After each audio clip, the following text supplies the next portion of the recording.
One of the best ways you can support learning at home is by helping your child to discover new words to help them develop their vocabulary. This begins from birth as we talk to our children and continues as we start to read to them. It continues long after they learn to read books for themselves.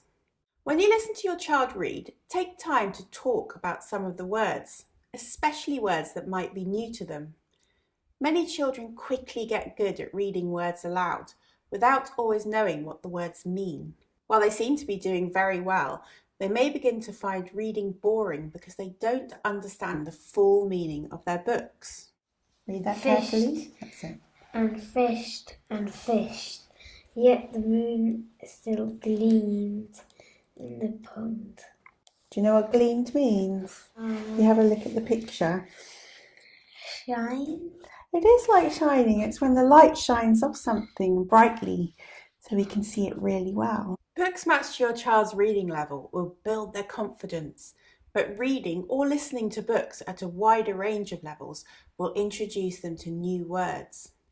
Try to read to your child often or play audiobooks in the car. Choose books or other types of texts without worrying whether your child can read it themselves yet.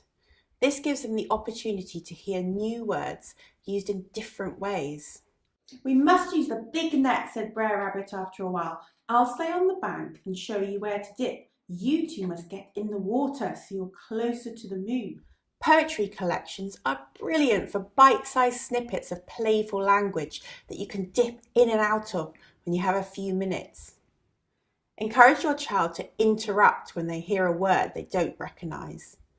Turn this into a game by giving them a buzzer or something else that makes a noise. And Brer Fox and Brer Bear waded into the pond. Is there a word that you didn't know? Waded.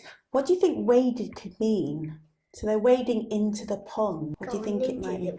It does. It's a type of going in. So it's when you go into water, but it's really hard to walk through, so you have to wade. Encourage them to guess what the word means before explaining or looking it up together.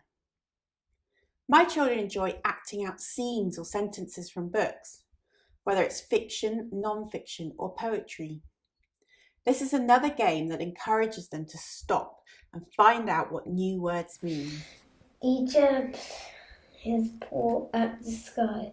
Do you know what jabbed means? What do you think it might mean when you jab? Push?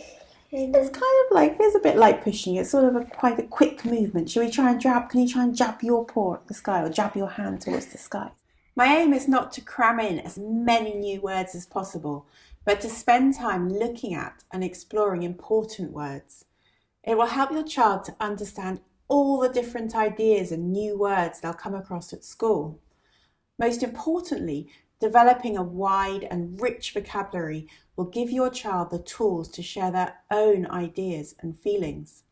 That's why reading aloud at bedtime should be a habit that lasts. What is the difference between weather and climate? Sam grinned. Well, you can't weather a tree, but you can climb it. Get it? Climb it, climb it. Ha ha. Ria slapped her palms on her.